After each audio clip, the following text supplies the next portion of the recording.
people know that we're getting started here. If you have a hymnal with you, turn to 196.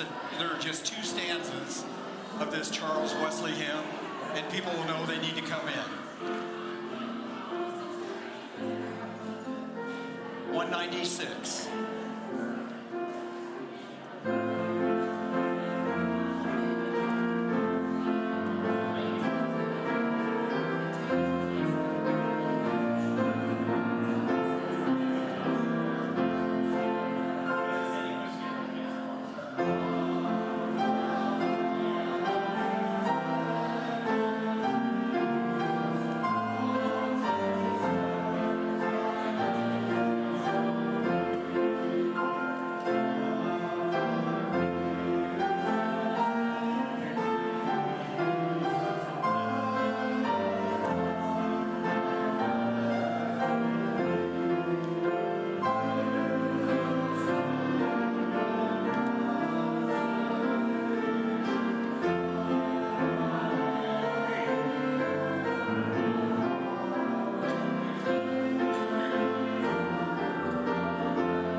Well, that worked because it got people here into the sanctuary. I thank you. I think next time I'll have Anna Farrell or Charlotte McNary sing so that you'll have a soloist up here that can really be the one that you would listen to.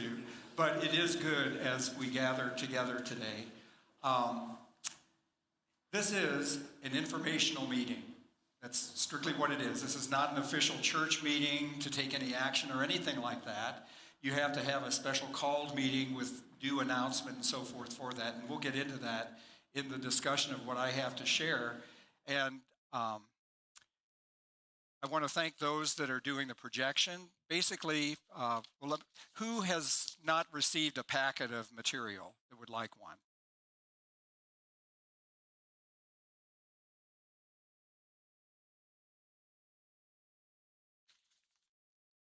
The top sheet on this, if it's still in the same order that I had it, basically has pictures of all the slides that you'll be seeing. That's a lot of slides. But again, we may get through a third of these. We'll just see where it gets us. But that's the one thing, and you're welcome. This is yours to take and to take notes as well. Some of the comments that I'll share will be in addition to the slides and what they say on them. So feel free to do that. The next sheet, basically, it has Book of Discipline, paragraph 2553. That's a paragraph. Some of you have heard that term or have read it or familiar with it, but that's a paragraph that I'll be referring to. And then I included paragraph 2501 on page 3 of that, which talks about the requirement of the trust clause for all property, which is also, those are both in our Book of Discipline, which is our rule book as a church for all United Methodists. And then I have a sheet that basically was provided at annual conference. We had our lay member to annual conference, Charlotte McNary, made a report here upon her return in late June.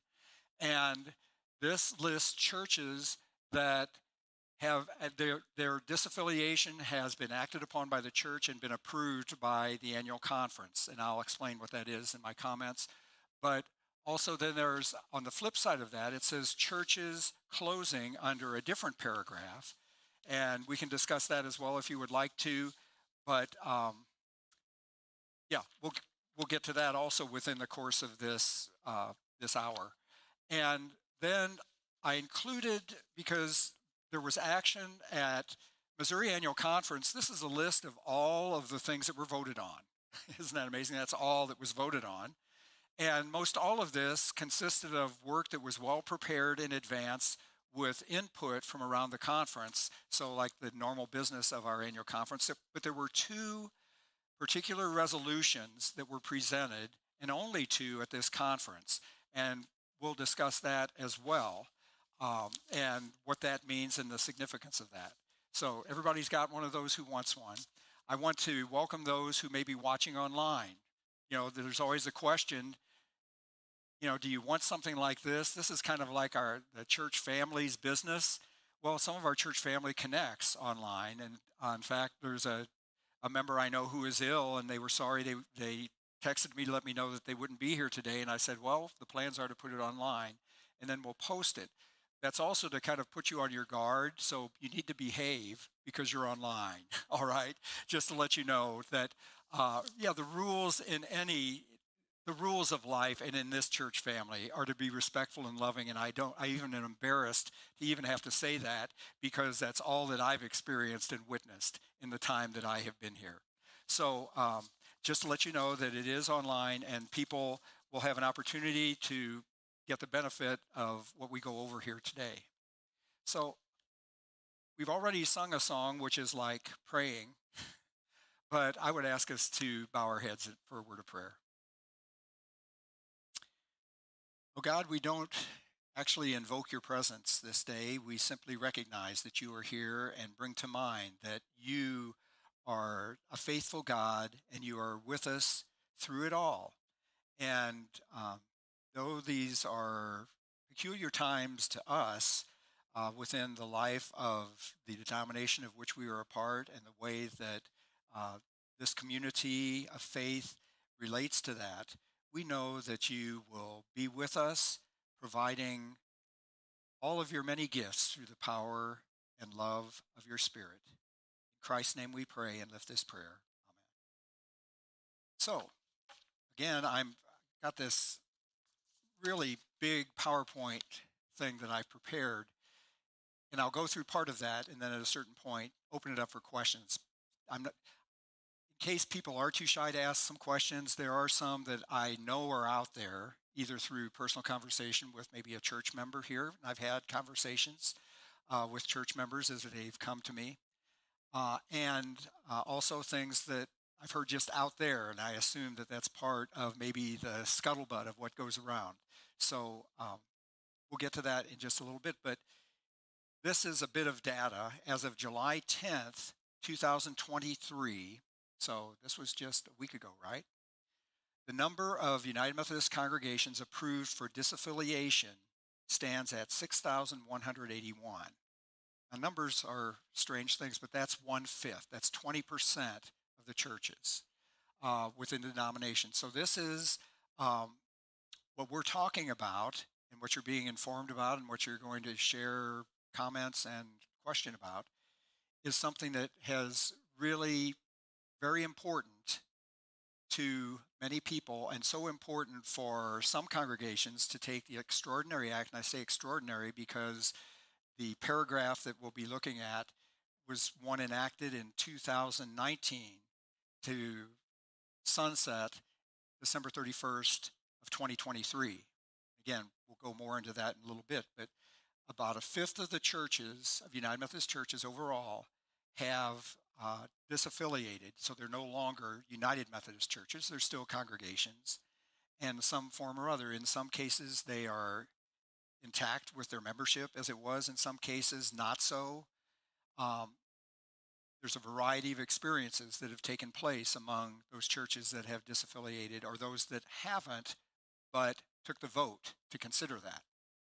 So, and in Missouri, we're kind of representative of the whole denomination. I mean, here we are in Southeast Missouri, which in many ways represents a culture that's more Southern, if I could call it that, Mid-South sort of culture. I pastored for 10 years in Northwest Missouri. It's more like Iowa and Nebraska up there. And let me tell you, the weather is definitely more like Iowa and Nebraska. But our state is very much mixed along the lines that the whole denomination is. That's not true for some states and what I'll explain conferences, where some in the southeast and the south central part of the United States, upwards of 50% of a conference may have disaffiliated. In other cases, very few churches have disaffiliated. And it's not strictly a red state, blue state sort of thing, but it kind of follows along those lines. Just that's a fact. So I'm not getting into the reasons for that, but if you wanted to see where a line is, most of the churches that are disaffiliating are from the southeast and the south central part of the United States. So going on to the second one, there's a provision for disaffiliation, which is a word. I wonder if it really was a word before this, but it is in the dictionary now. And there was action taken at a specially called General Conference in St. Louis in February of 2019. My wife and I actually drove there from Maryville for the day in which this was being discussed and eventually voted on. There was a report that had been commissioned by General Conference, which is the legislative body of the United Methodist Church, representatives from all around the world, about half from the U.S., half from outside the United States.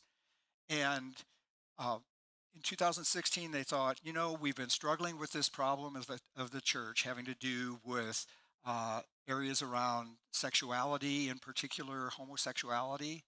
And so let's ask our bishops to get a group together to make a proposal in a special conference where that's all we're going to talk about, because there's a lot of business we have to deal with in this legislative session.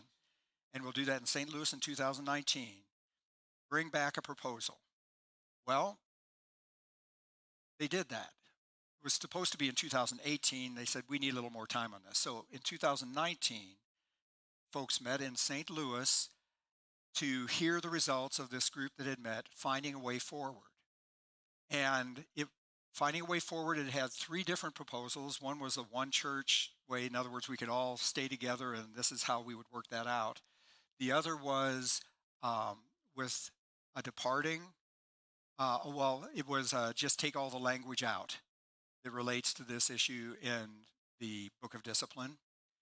And then there was another which was split into denominations, different denominations. There was 70% of the bishops recommended the first one, which was stay together as a single church, and this is how we can do it. And that lost, don't hold me to this, but it was a little over 50%, maybe 54% voted against that. So it was what was recommended by 70% of the bishops was not received, and an alternative was put forth, and that really is represented in this paragraph 2553, which at the time that it was set up, I think many people believed, well, this is what all the progressives are going to do. The churches that are unhappy with the current statements in our Book of Discipline, which are, I would call them restrictive. It places certain restrictions upon who can be ordained. You cannot have a self-avowed practicing homosexual person as an ordained United Methodist pastor. And you might need to unpack that term a little bit, but basically it's a don't ask, don't tell sort of policy. In other words, you could be a practicing homosexual, but if it's not a public thing, you can continue on. I don't know that people thought of that when that was approved back in 1972, but that was the effect of that. It took both of those conditions. You have to be out and you have to be practicing. And you have to admit it. Suppose if you didn't admit it, if you didn't say you were gay, you could still serve in the United Methodist Church. But so for almost 50 years, it all began with that motion in 1972 to add that to the Book of Discipline. This has been regularly discussed or shouted about or protested about at the every 4 years General Conference. So what's the gist of paragraph 253, that third slide? A local church shall have a limited right, and then to disaffiliate from the denomination for reasons of conscience, according to regarding a change in the requirements and provisions of the Book of Discipline related to the practice of homosexuality. So that can be applied across the board. If it's according to your conscience, a congregation determines through following this process outlined in paragraph 253, and you've got that. You can look at it now if you want, but I would suggest just take that and you can see what the process is that needs to be followed to disaffiliate. It's in the Book of Discipline. It's if you're a United Methodist, you're not being disloyal in saying that we are going to follow the discipline in this process and procedure. Early on, a few years ago, there were churches that were wanting out. I'll just put it that way. And so there was a lawyer firm, actually from Michigan, that met with a couple of churches here in Missouri, not far from here. And these congregations thought, well, we're just going to take our property and go, and we'll do it in the courts. Well, the conference in one case said, we're not going to do that. What do you need to do? If your congregation really is not wanting to be here, you can close your church as a United Methodist Church with the understanding that this group that's named will get the deed to the property. In the other case, there was a licensed local pastor, and this is in Marble Hill. They were ready to pull the trigger and to leave. And the pastor, he's fairly young to the ministry. He's a chief of police from Missouri. You probably know him, some of you. But he's gone into the ministry, and what he did was said, no, this is the rule.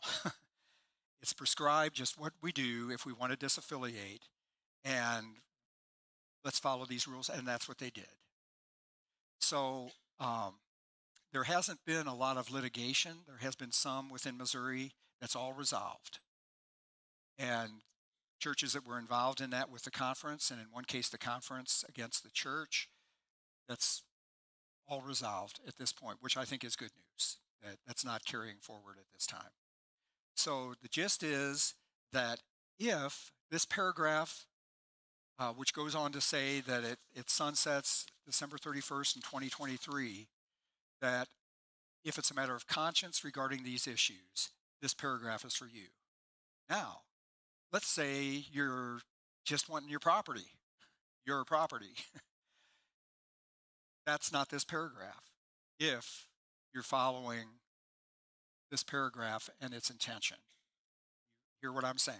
There may be other reasons why a congregation would want to disaffiliate. Just pointing out that this one is very specific and it outlines that. So that fourth slide, what this refers to then, when you say disaffiliation, that's kind of like filial, it's family.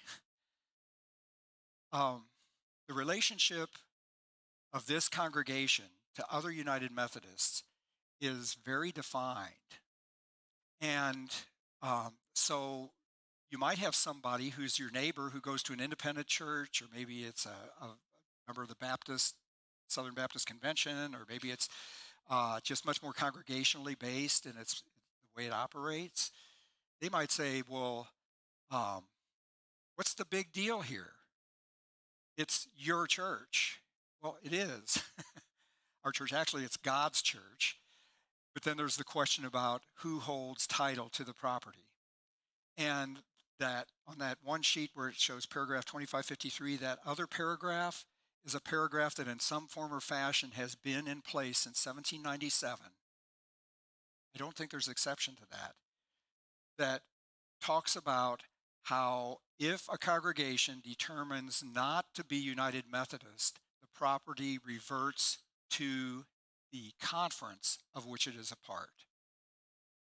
That's just how it is, and that's written into law too. That's not just in our rule book, but that's also there were several years ago. I think probably people saw this division happening, and they asked every year, when you filled out your reports, when the district superintendent came for you to report or to submit those, do you have the trust clause written into your deed? Because it should have been. The discipline says to do that. But early on in my ministry in 1980, that wasn't in the reports, because it just, people weren't seeing that. So um, they're all held in trust. And basically, we run, the folks here pay for the ministries of the church. They pay for the upkeep. They paid for the building of this church when it was built. And that stays that way. I mean, there are certain restrictions. If this church wanted to build a satellite that's going to cost $500,000 across town, there's a procedure that you just can't do that as a congregation without involving some other people that help the church look at it to say, well, that would be kind of foolish, wouldn't it? But that trust clause is exempt for this period of time with regard to leaving for these matters of conscience. So today we're going over the purpose for this meeting, which is the intention for helping inform you of what's going on. This could have been done a year ago. I could have come in the first Sunday I was here and done this. I think that would have been foolish. I don't know you, you don't know me. It's only been a year, but there's at least some track record here for everybody. So you've got an opinion based upon what the value you would place on the words that you're hearing come out of this mouth. And you also know that I'm not perfect. So if I overstep and misrepresent some of these facts, it isn't my intention to do that. Purpose of the meeting is to inform, where does Charleston United Methodist Church come in? How does it figure into this stuff that's going on around us? How do I as a member figure in? That's kind of the question you might be asking yourself. And then there'll be a time for questions. And how should I or we respond? And I'm saying respond, not react. Reaction, them's fighting words. So that's what I'm really asking for folks to do. But at the same time, be honest about what your thoughts and feelings are, because there's no recrimination in this room. Not by me, nor should there be by anybody else. For opinions held, for suggestions, whatever. So first of all, we are connected to other United Methodist churches, and you know that.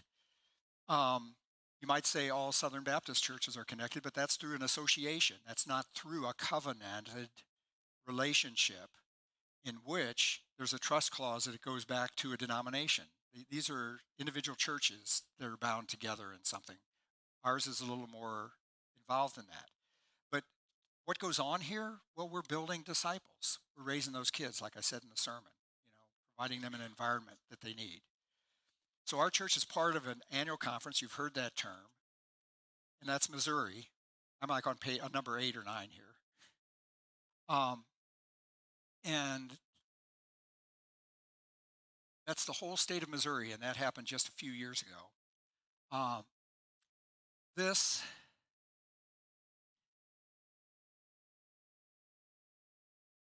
is what is different and unique about the United Methodist Church, is that the basic unit is the state of Missouri, all the United Methodist churches in there.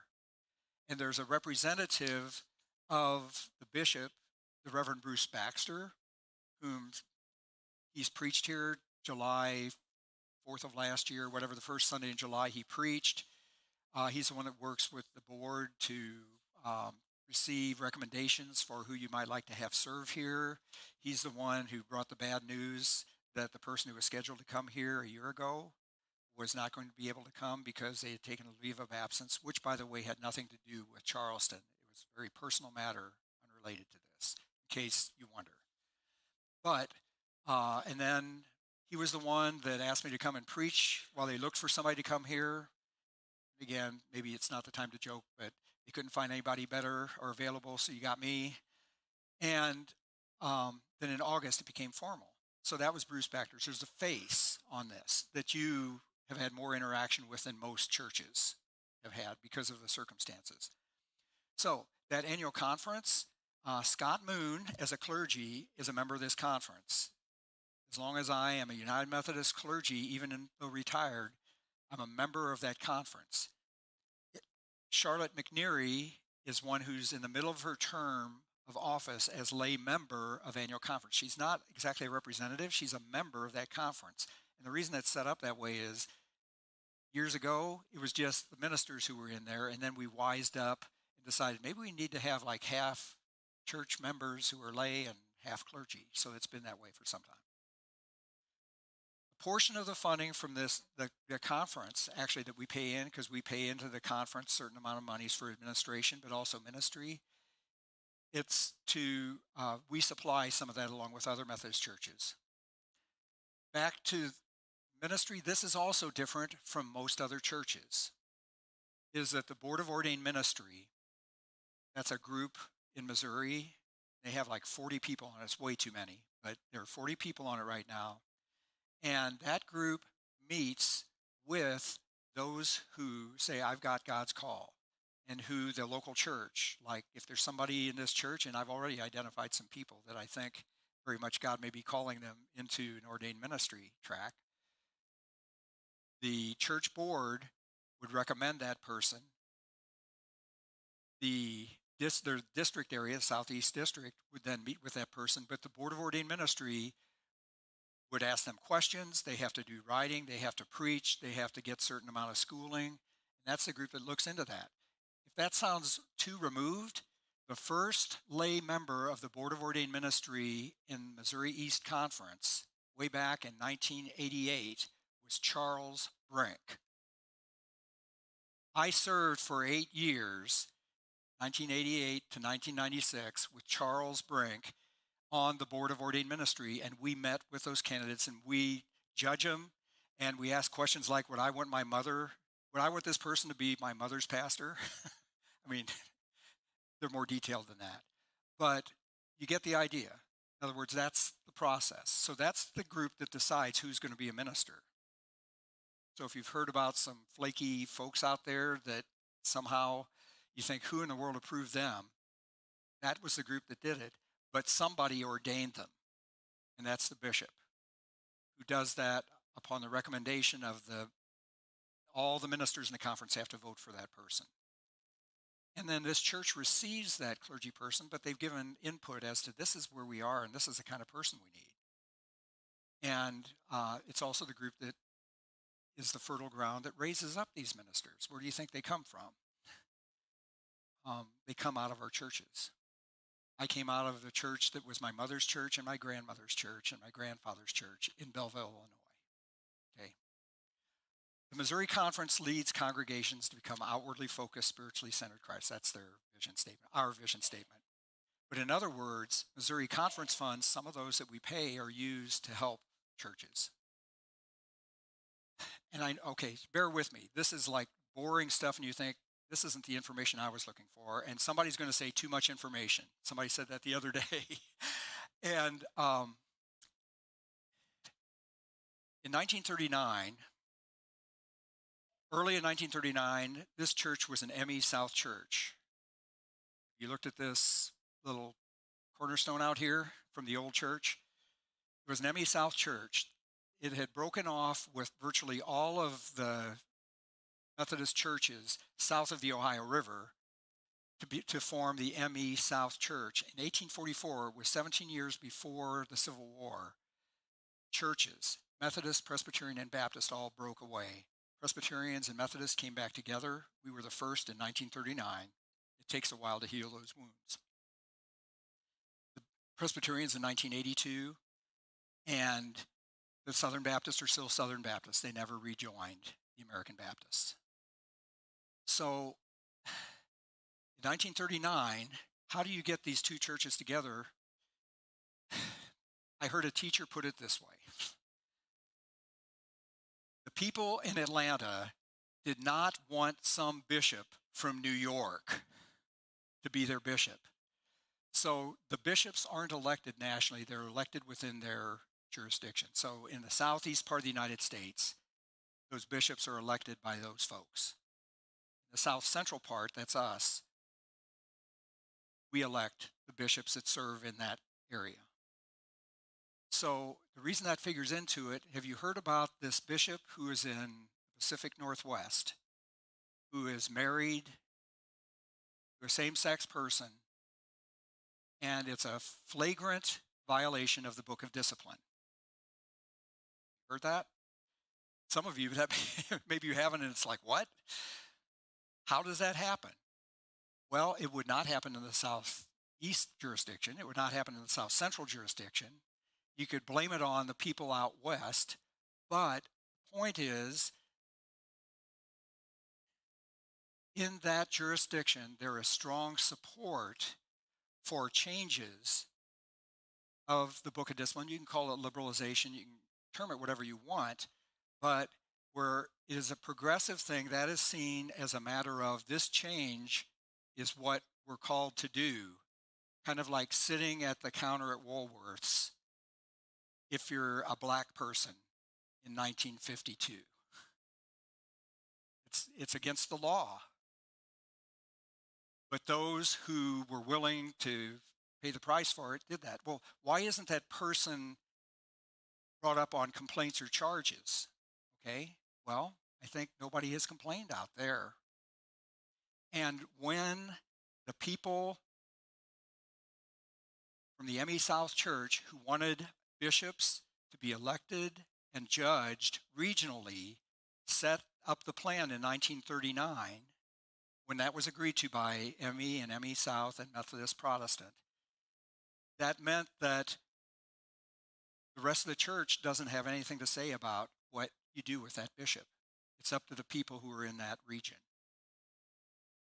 So I'm just trying to provide, I think those are the facts, just to let you know that that's how that happened. But there's a legislative body, this is the General Conference, that meets every 4 years. And some might say, well, how can you do your legislation every 4 years? Do it more often. But trust me, I think people who go don't want it to be more frequent.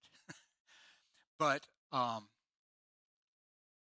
General Conference is one that makes the rules and writes the Book of Discipline. There's a picture of the General Conference there on number 16, I think. So John Wesley said, the world is my parish, and that is why Charleston United Methodist Church is here. It was first people meeting in a home in Matthews, the predecessor to Charleston. And we trace our history in this church back to 1830, really early. And so you had a preacher come around, maybe it wasn't even on Sunday, but whatever day that guy got here, that's when they had services. Whatever day the presiding elder, who was actually ordained, not just a layperson preaching, whenever he was around every quarter to find out what's happening around here, that he celebrated communion with them. That's how they started celebrating communion every quarter. So, but we share in ministry with one another. Thank you for bearing with me. That's a lot. You might think, well, that's not answering my question.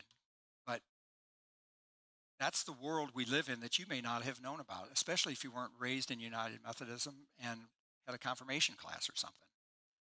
I mean, it's like foreign stuff. But so that's all part of this mix. And we're part of 80 Methodist, Wesleyan, and related groups in the World Methodist Council. And I've been fortunate enough to go to one of those meetings in Brighton, England. That's number 19. And I guess what I'm saying is there's still a family. Methodists do like to connect with one another. So even with the changes that are happening, there's a new church that started out of this, the Global Methodist Church, in May of 2022. It looks very much like the United Methodist Church, trust me, from somebody looking from the outside, with certain changes that they have made, not just in the area of whether they're maintaining the strict stance against homosexuality in the form of gay pastors who are out, and those who don't take action against them, or if I'm a pastor and I do a same-sex marriage, I would be subject to a complaint and judicial action. That's how it is right now. And so that's going to be kept there. But they've also taken the opportunity in that denomination to make changes that it's kind of like, we've also been talking about this, we want to change it. So they have term bishops. Right now, bishops can only serve till they're going to be 72 or when they would turn 72 within their term. But they remain bishops and part of the Council of Bishops. This group has determined the Global Methodist Church has determined to have terms so that you elect bishops every 4 or 8 years. So now they're kind of like judges, if you will, more freedom and so forth. The Global Methodist Church is having more clarified restrictions or direction for bishops. That was something that the group that joined with the Methodist Church in 1968 wanted, but didn't pass. Okay, a fact. I'm just saying that there is history to most of the things that we're talking about here. So you can just say it's this, but there's a lot going on. So here's a question. This is the first of the questions. Doesn't every United Methodist congregation have to take a vote on this? I've been asked this question. Others have asked this. No. That was, in fact, discussed at the church board meeting when our district superintendent came in December. And there's a provision that if a church follows a certain path and satisfies certain conditions, it will lead to a vote that if there's a 2/3 majority for disaffiliation, that church will disaffiliate. But you don't have to follow that process. There's a lot of things you can do that's permitted in the discipline. This is permitted but not mandated, if that makes sense. So there's a policy and a process to follow on that. And I already mentioned the number of churches, about 20% have disaffiliated. And the process isn't, there will be some more churches. There will still be an annual conference done by Zoom in Missouri for any remaining churches that meet those specifications before the end of the year. So that may answer some questions that you had. In other words, it's not like it's all over. There will still be some, but most of the churches that were very assertedly moving this direction have already done that. They've typically been churches that have had somebody involved in those that have been working toward establishing the new denomination, or those that are just for this is a central issue that they wanted to be proactive on. Okay, yeah, go ahead, because this is we're in the FAQ.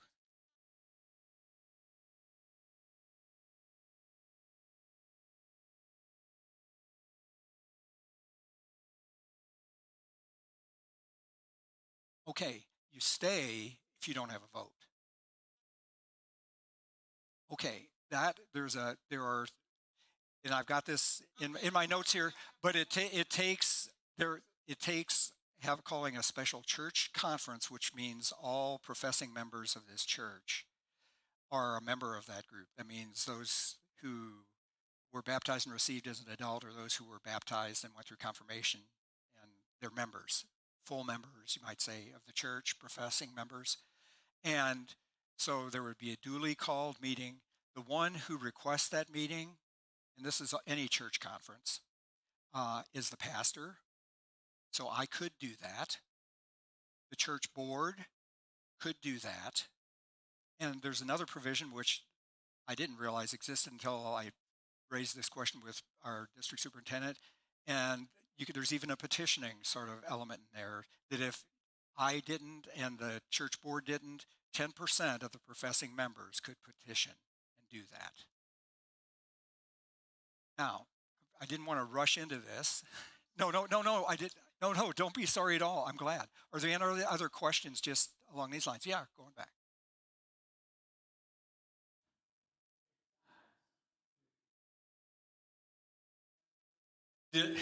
Disaffiliate, yeah, but yeah.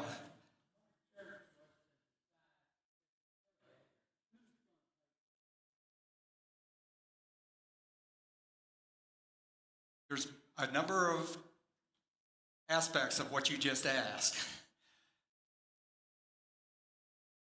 If its church membership remains, whether this is a United Methodist Church or any other kind of church, Independent, Global Methodist Church, Presbyterian. You could become a Presbyterian church, but whatever happens, it depends on who is here. The members of this church pay for this church. If half the members left, that would bring up a question about what you're talking about. Do you know what I'm saying?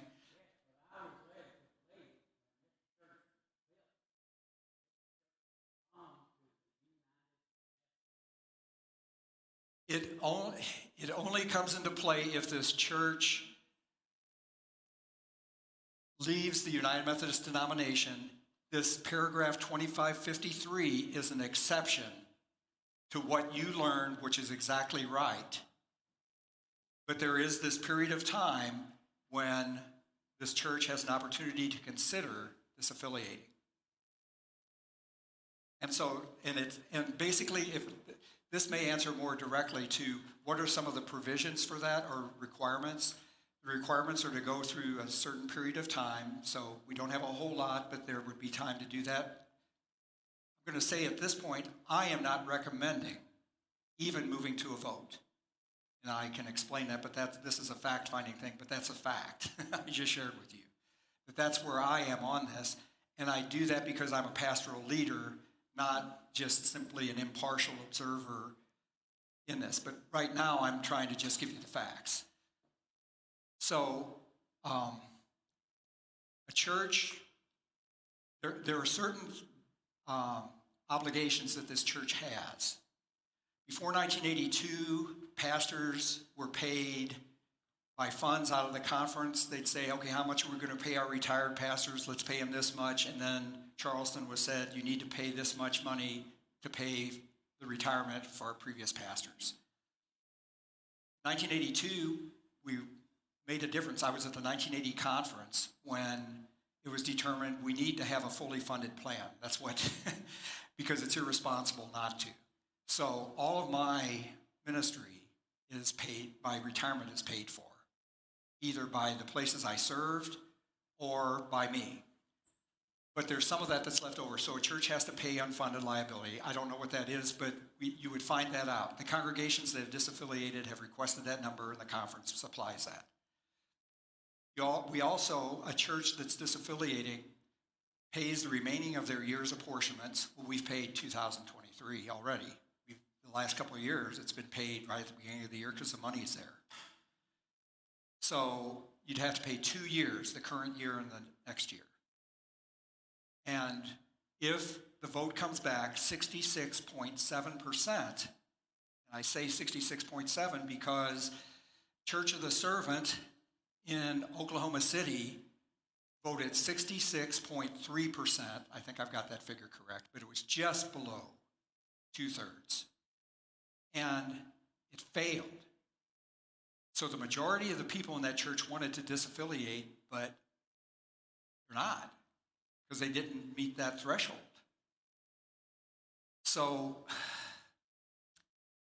in that church, I don't know who's going to pay the bills. That makes sense. Does that answer it? Okay, well, thank you. And that's good enough for that answer? Okay, thank you. And again, I'll wave to the people that are watching. Just know that we are being recorded. So I think that was a very good question to raise because I've heard that one before myself.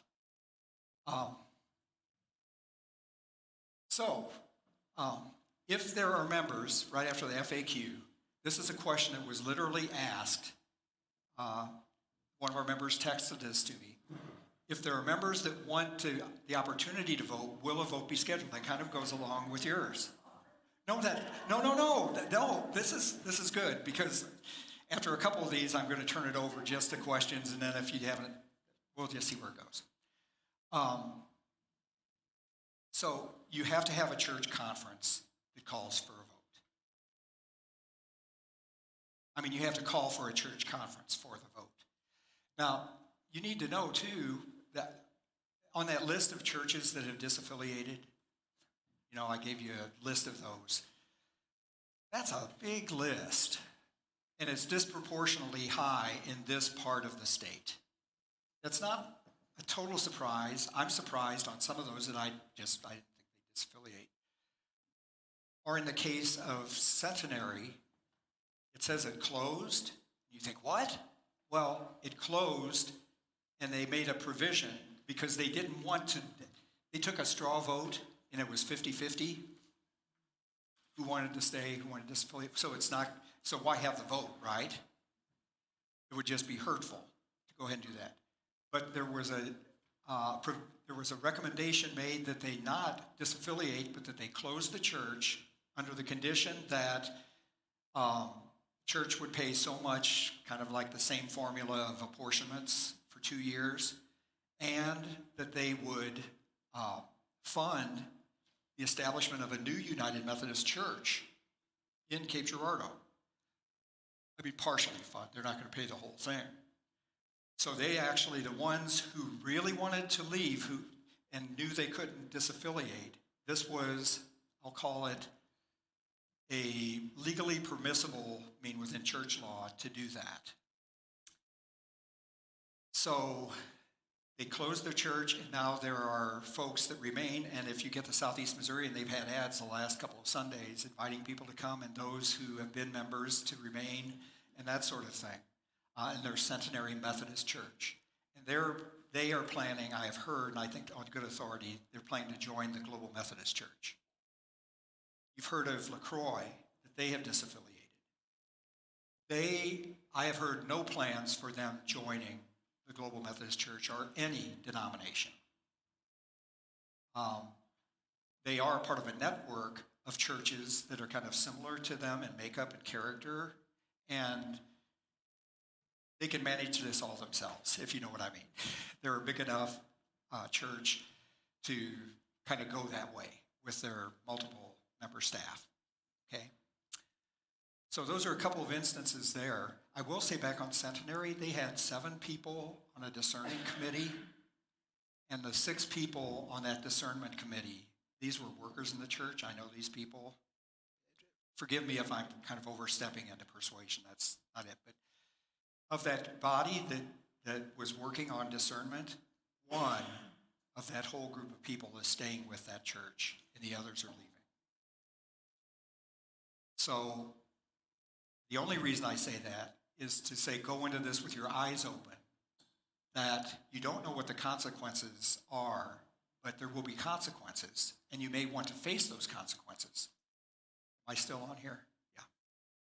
So if there's to be a vote, it has to be requested either by the church board, by your pastor, or by a petitioning group. Requires 66.7%, as I had mentioned.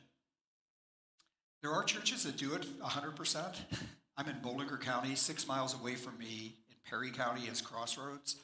And they voted to disaffiliate. They were already connected with one of the groups that fashioned the legislation at the 2019 conference for paragraph 2553 and established this new denomination, the Wesley Covenant Association.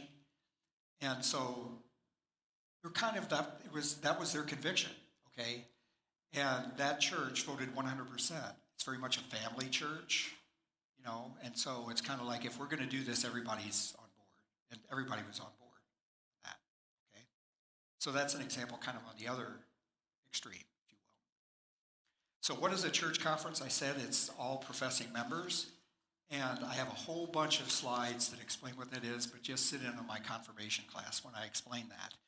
But when a person is baptized and received into membership, you know, let's say your uncle, who after years of being resistant, finally receives the call to join.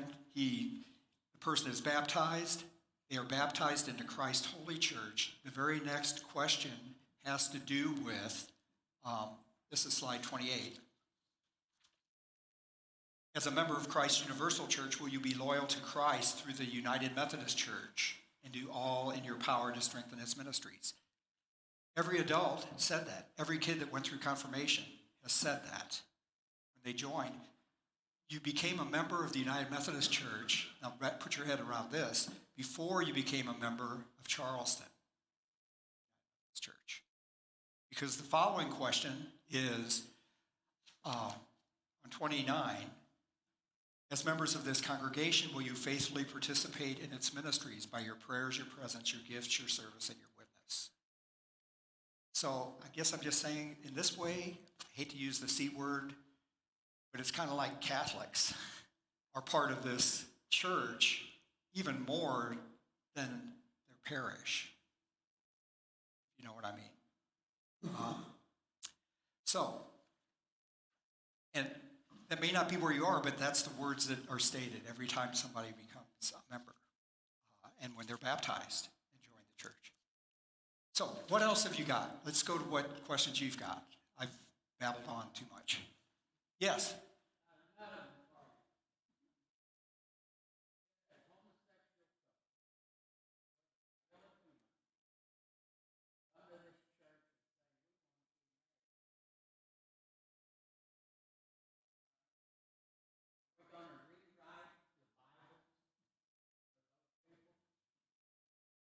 Okay, if you hadn't heard that, if a couple comes, there's a same-sex couple, gay couple, and want to be married in this church, can they be married in this church? Well, that actually came up. There was somebody who called the church that we didn't know. We were real excited. Oh, this is somebody who wants to use our church to get married, and that's a ministry, which is great. So we get all the way through this, and then the person identifies herself as being gay with a gay partner. I said, we cannot do that in this church, and I cannot perform that marriage. And that's because those are our rules. Now, this is kind of at the heart of where we are. So if you've fallen asleep, wake up. So one of the main concerns that I hear and that is voiced has to do with, will we have to do this if we remain United Methodist? You don't know. As it currently stands, the rule stands. All these rules that were voted upon at General Conference for the last 50 years, they're in there. General Conference can take them out. In which case, you'd have to decide. I'm going to answer one you didn't ask, which is me as a pastor. Do I marry that couple?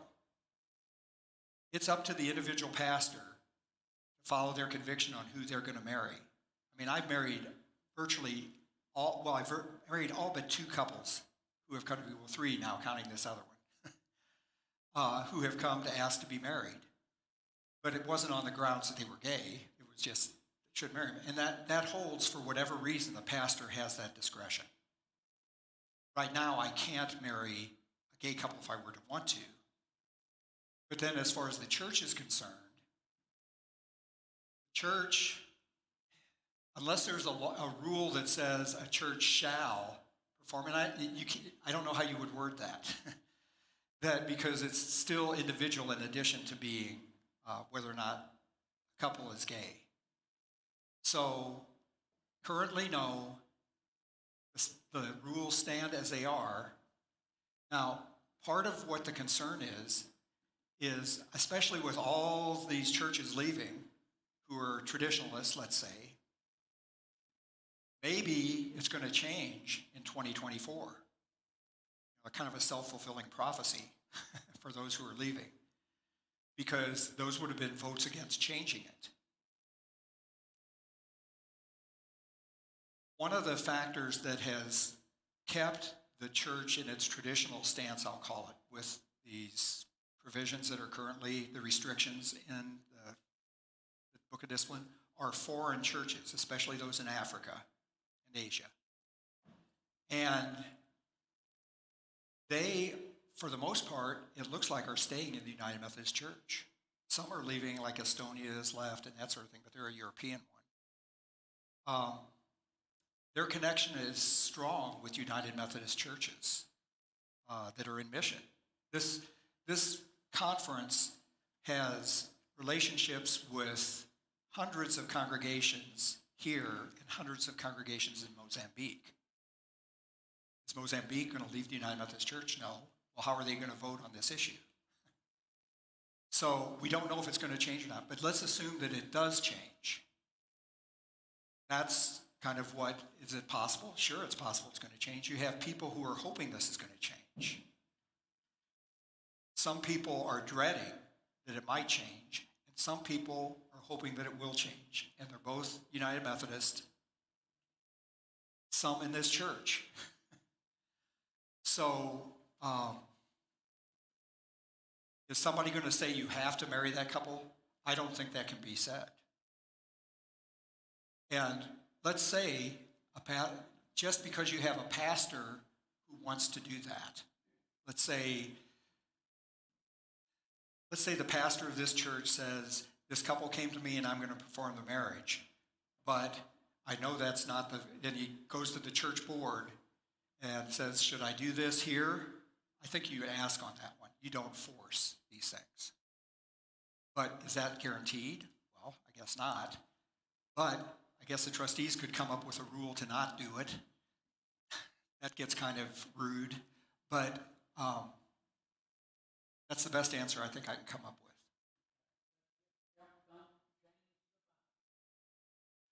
Right, and the Bible's not going to be changed. And this is one of the main contentions here. You have people on either side kind of going at each other, and especially the traditional who take the Bible very seriously and will read, for example, the statements against homosexual behavior that are in it. Most of those are in the Old Testament and Holiness Code, but not all. There are a couple in the New Testament as well. You know, some folks just wish they weren't there and ignore them. Well, if you want to rile a traditionalist, it's kind of like the idea, just don't mess with the Bible or throw it out.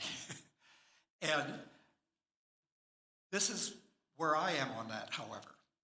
And this would be a discussion for a class where it's not Scott up here kind of telling you Scott stuff, is that there's a fellow who was a Holocaust survivor, Elie Wiesel, who, when he was interviewed, was asked about Christians in the Holocaust. He said, that's not my problem, it's your problem. You're the Christian. You tell me why all the people who killed these Jews were Christian. You're all baptized Christian pretty well. But he did say, when he was asked about Scripture, he said, we Jews believe this is God's word. And then we argue about what does it mean. You Christians seem intent on saying, this is what it means, or else you're wrong. And so that's how I've come to terms with that. I have problems with someone who would claim that they're a United Methodist and they're just going to ignore Scripture. But I readily enter into dialogue with somebody that has a different interpretation of something than I do. And then we can go to it toe to toe. So I don't know if that... Oh, did you hear that?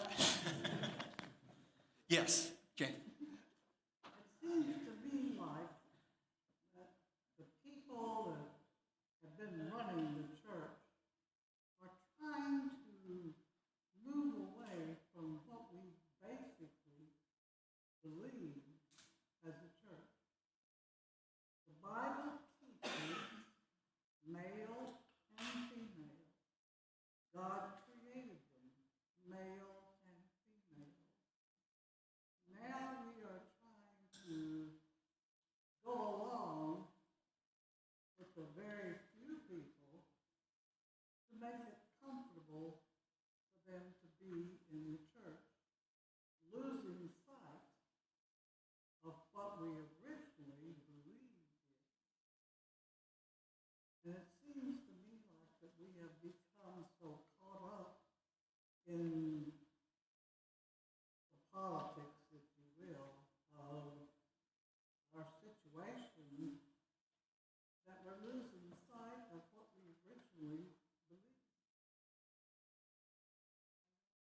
It sounds to me like the whole thing needs to be totally disrupted and everybody decide, okay, we'd like to start this one because that's what we believe in.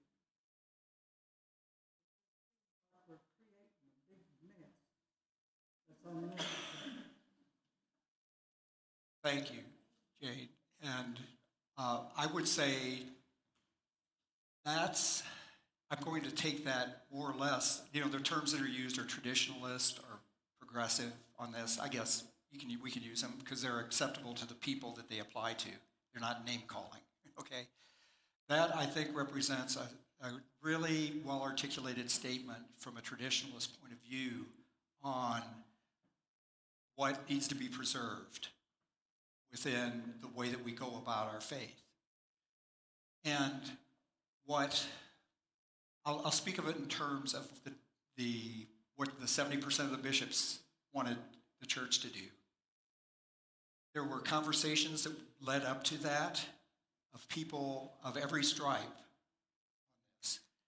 And there are even some interviews, I hope they're still online, because what you just said was represented, and then that was in conversation, though, with someone who, in their conviction, believed not just that I want to do this because I feel this way. It was because they really think God's vision is different from the way that it was represented, the way we lived out the Bible. I don't know that really came across, but part of the question about do you divide or not, or do you break away from the United Methodist Church is. United Methodist Church has certainly been a place where people of a wide range of interpretations could bring it to the table. And then the legislative body voted on that. And it looked like that was going to change. I guess this would be a question I would ask of those who want to disaffiliate or who were behind creating the mechanism to disaffiliate, because there were leaders who did that, not people in this room. Why are you leaving if you really love the members of this church who differ with you on this? And you know that they love God and they've gone and they've studied the Bible and they're talking Bible too. Why would you leave and end the conversation if you really care for them? That's not to you, but I mean that really is to the folks who were saying we want to do this and we're going to double down on this particular issue and put in other considerations that we think ought to be in this new church as well. It's those are just questions for a conversation. That's why this is an information meeting. But it wasn't just to let you know, oh good, we've got this amount of time, let's get on the stick and get this accomplished, or we're going to have to stay in this denomination that has But what we're saying gone away from God. is, well, this is what we believe, but there are a few exceptions. You can be something else and still follow us. Yep. And if that's true, then you can take everything that we believe and say, okay, we believe this, but there are exceptions. So we become a religion of exceptions to what we believe. Jade, I am loving this conversation. When are we going to have this class where we really are going to dig into it? I have to step away from that for a minute, but I do have something I can say in response, but then it becomes something other than just the information. But we need to talk some more too. Because I'm not just an exceptionalism sort of person. Yeah. Yes, Bill. I believe in the 50s, and I'm not from my Methodist history. I think it was in the 50s when the United Methodists first started ordaining women. Yes. And prior to that time, women were not allowed to be ordained. Some denominations, Southern Baptists, were recently removed, holding to denominations.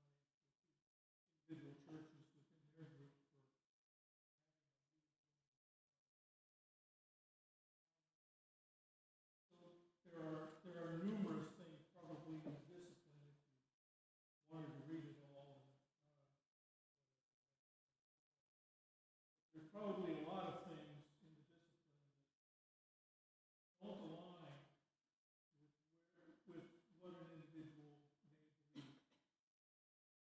I think the question comes is, we accept the whole with the parts that we don't like.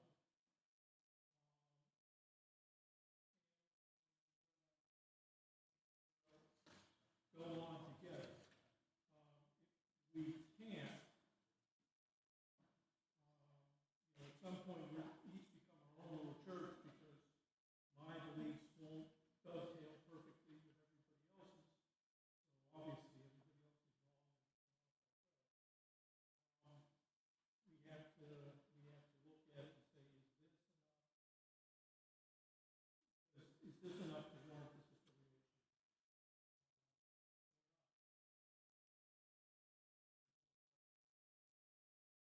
So, following along that line, I want to speak to something that I know is a question that hasn't been raised here specifically, but aware that look at our families that are being raised in this church. That's a remarkable characteristic of Charleston United Methodist Church in 2023, I'm telling you. And not just in the United Methodist Church, in churches.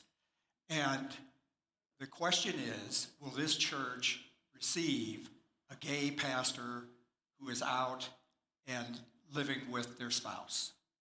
It would have to be a spouse, I think, to be faithful. I think that's probably a question that some parents might have. In fact, that's one I know that some parents have. And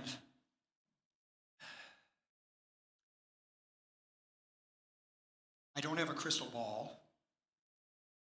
I can say that the determination on who comes to this church is based upon consultation and an advised, prayerful decision that is made on the part of the cabinet, the bishop and the cabinet. There are churches within United Methodism that would welcome a gay person who is married as their pastor, or they're at least willing to have that. There are churches that basically would not want to do that for some of the reasons I just mentioned. I don't want my kids to see that. Don't put it in our faces, that sort of thing. Basically, the plan that was put forward by the bishops, which is, I think, the template out of which at least our bishop is operating, is with that understanding. You're not going to do that in a place where that really is an issue. I have this much time, I think, before it's 12, unless it already is. But let me tell you the difference between churches, okay? I pastored in Northwest Missouri in a university town for 10 years. So we were having discussions on this topic before I left because it's a big topic. It was big in Boy Scouts, and that was a big issue in Boy Scouts, so that was the first time I even preached related to this. And that congregation, as you might guess, in a northwestern university town, had a significant amount of folks that you could call progressive. There was a fair-haired child, isn't that what we used to call them, of the congregation, who was raised in that church, beloved person, had taught Sunday school when she was a youth, just like some of the kids we raise here in this church. She was not only gay, she came out. When Iowa permitted marriage between two women, she and her love got married. She came to, this is like my second year there. She said, Scott, I'm not asking you to do this. We're not doing this in the church, because she knew the rules, okay? She wasn't going to put her church, on the spot. She and her spouse had a ceremony. It looked awfully like a wedding to me out at the park, and all these people showed up. She said, you're invited to that. Well, Michelle and I came. We were a little late, kind of our hallmark, and we're sitting in the back and saw this. But eventually, the the person who was responsible to coming up with Sunday school teachers said, we'd like to have this person be a Sunday school teacher. She's a great Sunday school teacher. The parents know her. I said, I'm going to ask and speak with every parent of kids to see what they want in this one. In that setting, in that church, at that time, all the parents, even those that were the most biblically rigorous, they said, yes, of course. So she did that. When she couldn't be there, her partner, her spouse, was there as a substitute with another teacher. Her partner works out at, they call it a treatment center, it's a prison. Her partner works out at the prison and does a Bible study out there that's much more traditional or conservative than anything I would teach as a gay person. This world is much more complex than we let on. What this church has an opportunity to do is to use one of its great gifts is its size, its stability, its understanding and love for one another. Is it just turned 12? 4 minutes. So I guess what I'm saying is that's a contextual position that's kind of different from progressive and traditional.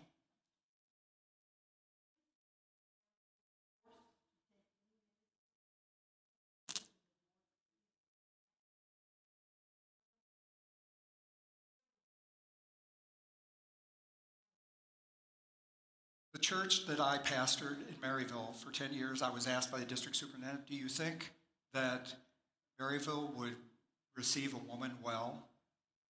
I said, yeah. Was there a time when that might not have happened? I think so. Not during any of my time, but so, yeah, that's your...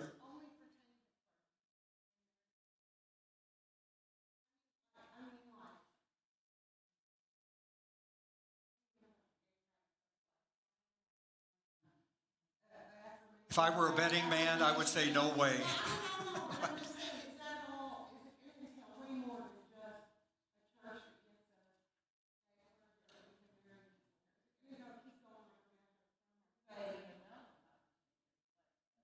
There is not going to be, yeah, right, you can't know.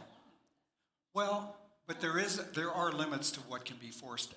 Basically, local congregations run the way they're going to run. In fact, recently this church decided not to have a United Methodist Women's Organization. Formerly, they have Methodist Women.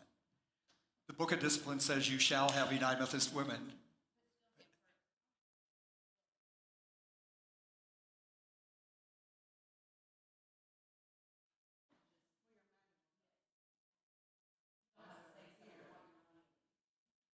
Okay, I would say that budgets are approved with members that are from this church, at least one member, and then a pastor who's from this church, and other members who are kind of like from churches like this. But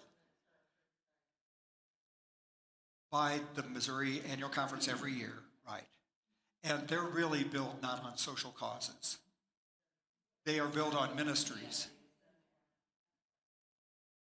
Right. So I want to hold the time on this, and I'm willing to have it as a much more engaging sort of conversation. But part of it is those conversations I had for probably 5 years of my time in Maryville, I couldn't start those conversations, or I didn't feel I could my first year. But those are the sort of conversations that people in this environment, in this culture, you're going to be too disrespectful to bring it up, or too respectful to bring it up. It's not. But it needs to be talked about. That's one reason for this informational meeting.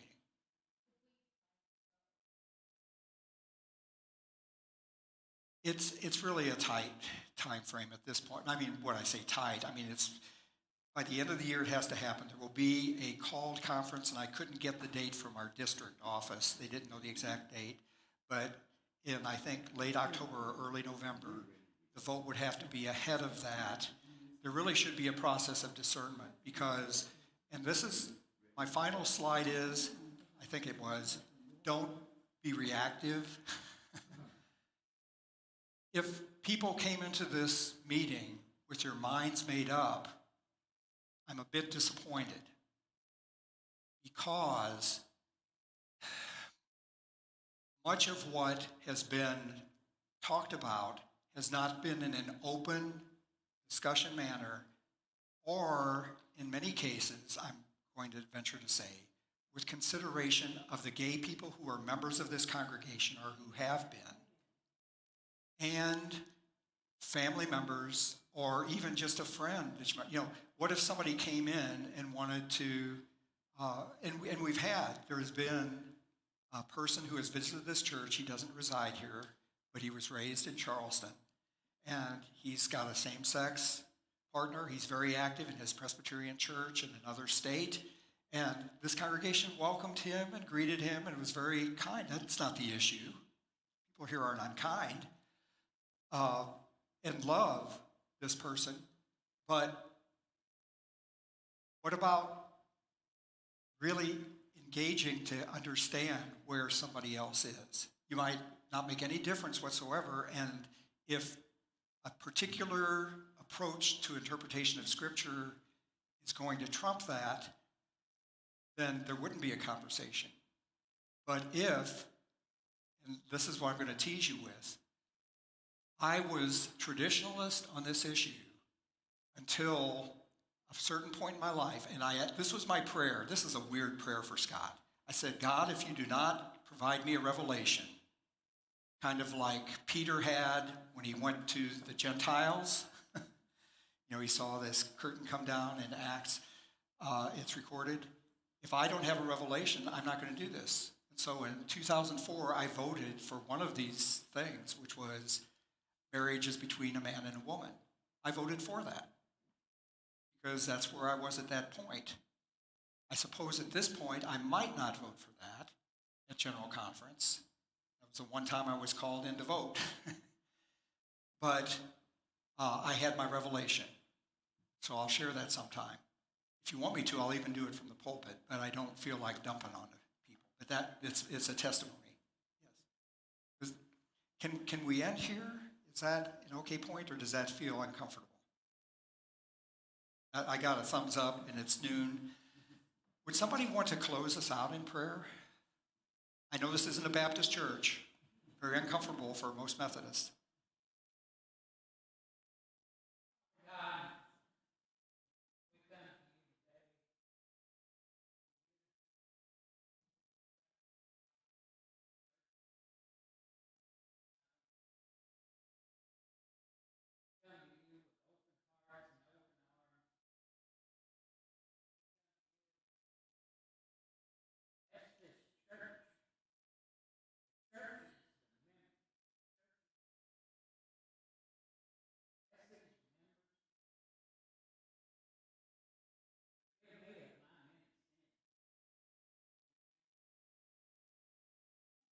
Amen. Thank you. And I am open and available, either individually or collectively, to visit and to hear and pray for me, and I'm praying for y'all. Time to go. Thank you.